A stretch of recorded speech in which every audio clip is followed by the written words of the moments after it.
हम लोग निर्देशांक ज्यामिति पढ़ रहे हैं और निर्देशांक ज्यामिति में यानी चैप्टर नंबर 7.1 का क्वेश्चन आंसर सॉल्व कर रहे हैं। इस वीडियो में हम लोग क्वेश्चन नंबर 3 सॉल्व करेंगे।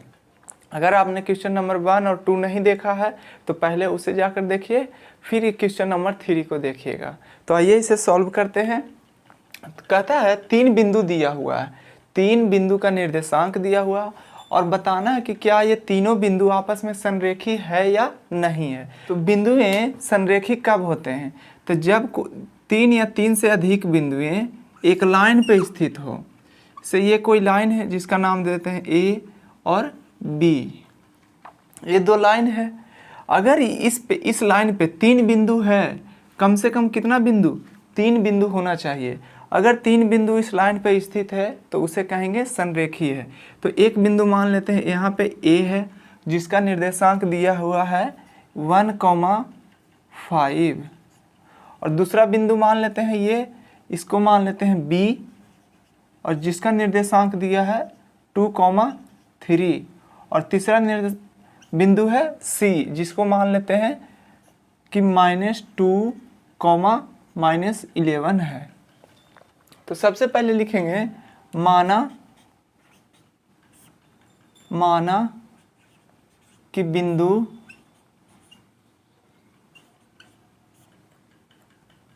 ए कितना दिया हुआ है 1,5, बी 2,3 और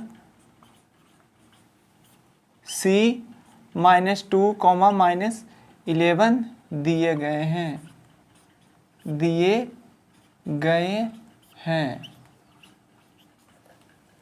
तो 3 बिंदुएं जब एक लाइन पे रहता है तो उसे कहते हैं संरेखी बिंदु। अब इसे कैसे जांचेंगे कि ये तीनों बिंदु आपस में ये एक लाइन पे है? तो इसके लिए एक चीज़ चेक करेंगे कि अगर AB की लंबाई, किसकी लंबाई? AB की लंबाई और ये BC की लंबाई और BC की लंबाई दोनों को जोड़कर अगर AC के बराबर आ जाता है तो ये तीनों बिंदुएं आपस में संरेखी होगा। अगर ये जोड़कर AC के बराबर नहीं आता है तो ये संरेखी नहीं होगा। तो AB की लंबाई ज्ञात करने के लिए हम लोग दूरी सूत्र लगाएंगे और दूरी सूत्र क्या होता है? यानी AB की लंबाई बराबर हो जाएगा अंडर रूट, दूरी सूत्र क्या होता है? Under root x2 - x1 + y2 - y1। तो इसे मान लेते हैं x1 और इसे मान लेते हैं x2। तो 2 हो गया x2 - 1 प्लस y2 मान लेते हैं 3 को और y1 मान लेते हैं 5 को का होल स्क्वायर। फिर इसे सॉल्व करिए आगे। तो 2 में से 1 जाएगा तो कितना बचेगा?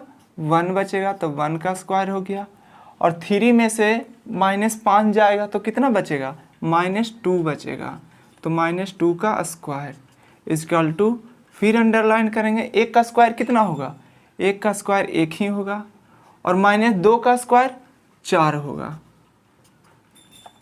अब 4 × 1 = 5, यानी AB की लंबाई कितना निकल कर आया? तो √5। अब इकाई से नाम दे देते हैं, इकाई, कोई यूनिट नहीं दिया हुआ तो इकाई रहने देते हैं। अब हम ज्ञात करेंगे BC की लंबाई। BC की लंबाई सेम उसी तरह से दूरी सूत्र से, तो x2 इसे मान लेते हैं, x1 इसे मान लेते हैं। तो x2 हो गया -2 और x1 हो गया 2, तो -2 का स्क्वायर प्लस y2 मान लेते हैं -11 को, -11 और y1 मान लेते हैं 3 को, तो -3 हो जाएगा का स्क्वायर। अब देखिए फिर इसे सॉल्व करिए। -2 और -2 कितना होगा? -4 का स्क्वायर प्लस -11 और -3 कितना होगा? -14, -14 का स्क्वायर, -4 का स्क्वायर कितना? 16 और -14 का स्क्वायर कितना हो जाएगा? 196। फिर इसे जोड़िए तो 16 96 जोड़ेंगे तो कितना आएगा? 212। तो BC का लंबाई कितना आया, √212 इकाई।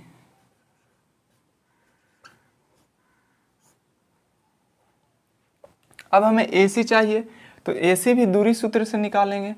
AC बराबर √, इसे मान AC है, इस बार बिंदु A और C को लेना है, तो x2 इसे मानेंगे, x1 इसे मान लेते हैं। तो x2 हो गया -1 और x1 हो गया +1। तो अब ये 1 तो माइनस हो जाएगा, प्लस y2 हो गया -11 और y1 हो गया 5, यानी -5 हो जाएगा का होल स्क्वायर।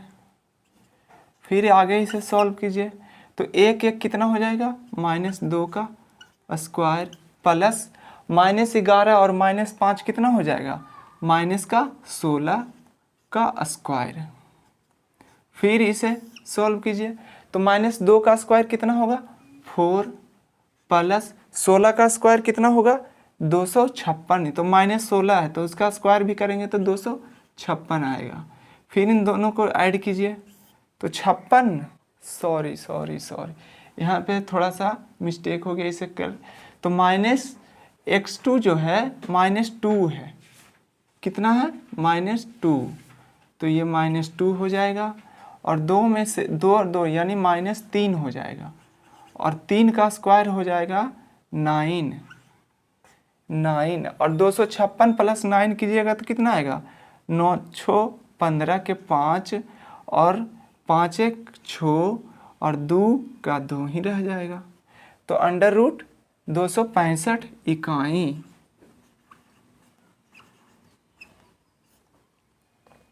तो AB हमें निकल कर आया √5, BC निकल कर आया √212 और AC निकल कर आया है 265।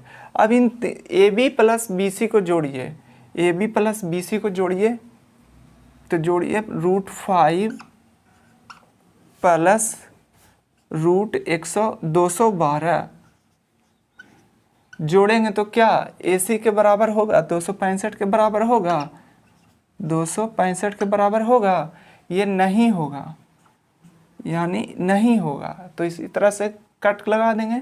तो यहाँ से हमें मिलता है कि जो AB है प्लस BC है वो नॉट इक्वल टू AC है। अतः हम कह सकते हैं, अतः बिंदुएं 1,5, 1,5, 2,3 और -2, -11 आपस में संरेखी नहीं हैं, आपस में संरेखी नहीं हैं। तो ये हमारा हुआ क्वेश्चन नंबर 3। नेक्स्ट वीडियो में हम लोग करेंगे क्वेश्चन नंबर 4।